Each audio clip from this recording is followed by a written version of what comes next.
Watching game 2 between the Sixers and the Knicks made me think about something that Kobe Bryant once said in an interview. Because listen, if you take one player, you put him at the top of the key, or you put him on the wing and you're running screen rolls, you're always in front of the defense. The defense can key on that, particularly in the playoffs. And that's easy to defend.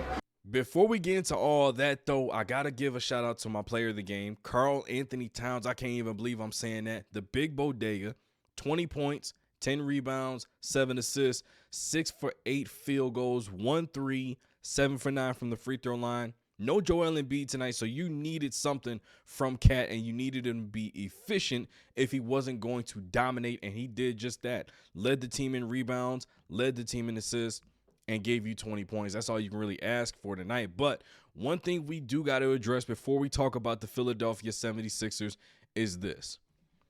Looking at the entire starting five, you look at Josh Hart, he gave you 2 of 6, but he did give you 7 rebounds, 6 assists, and 3 steals. He's out there to do all of the dirty work. He's doing that. OG, I have him in the same class as Tobias Harris right now.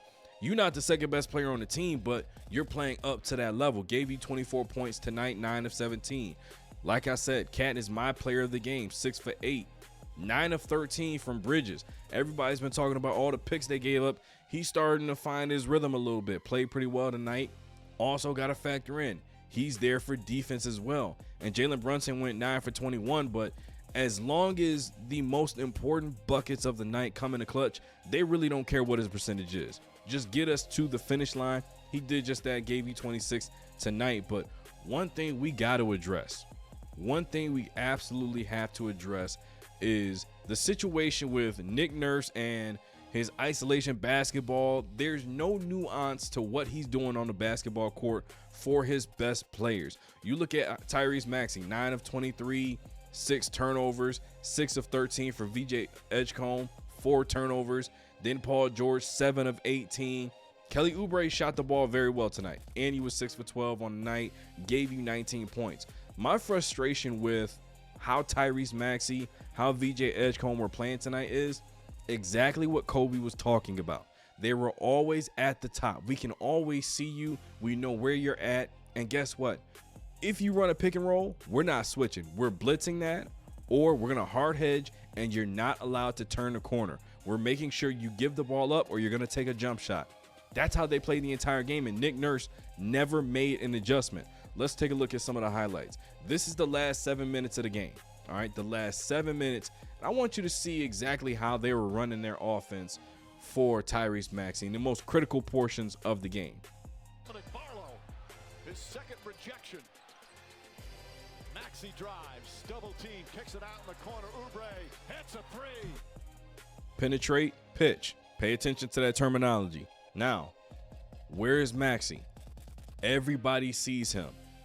Cat, Brunson, OG, Hart, McBride, they all have an account on where Maxey is right now, and they're about to run a pick and roll.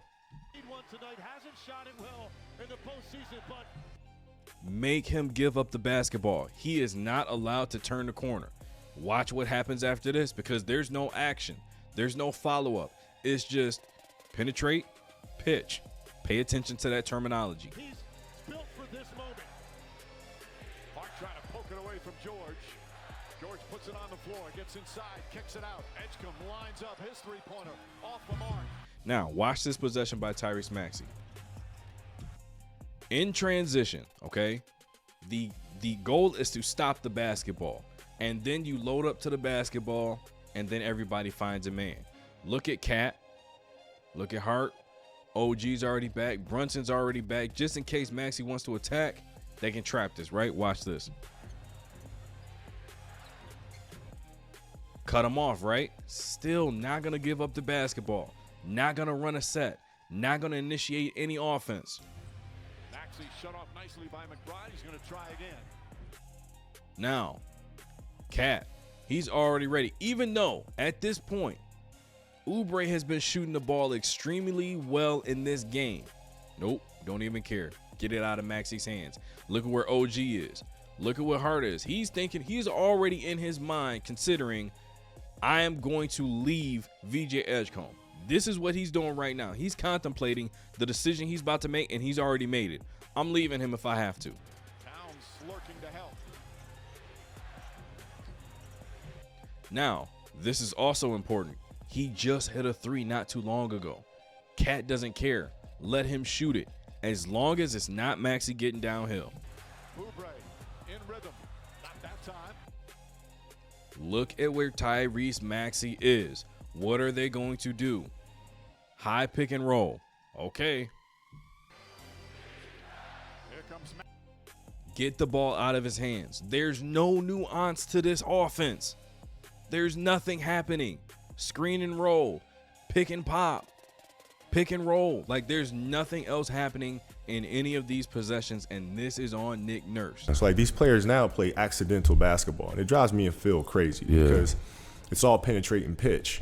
You may make the shot, you may not. You have no idea who's going to be open or whatever. It's accidental basketball. We play basketball with purpose. When I was watching the closing minutes of this game, there's nothing that told me that the Knicks were going to lose. Nothing at all based on what I've seen for the past several minutes leading up to the closing possessions. Here's what I would have done. Okay, first of all, get a set that allows Maxey to get downhill, and he's not going to be the one starting with the basketball. I'm going to trust Paul George to do that. The reason being is Paul George is not the primary option. Maxey is. He's the one that absolutely has to be in a position to score the basketball or attack and kick out. We don't want him starting with all 5 players on the basketball court knowing where he is. The next thing I'm doing is putting Oubre in the corner. You know why? 3 for 6 on the night, 6 for 12 from the field. He has a rhythm. He's able to knock down wide open shot. He's a threat you can't help off of. That's basically how they won this game down the stretch. I mean, it was back and forth. There was 25, 26 lead changes throughout the course of the game. Late in the game situation, took the ball out of Maxey's hands, made sure he didn't see any driving lanes. That's game 2 going to the Knicks. Going back to Philly, they better figure something out. And they better figure out quick, fast, and in a hurry. And Nurse better make some adjustments, or this might be his last series in Philly. Give this video a like, subscribe to the channel. Let me know in the comments, are the Sixers cooked? That's one more for the good guy. I'm tired of being humble. I'm tired of letting people think they got a chance.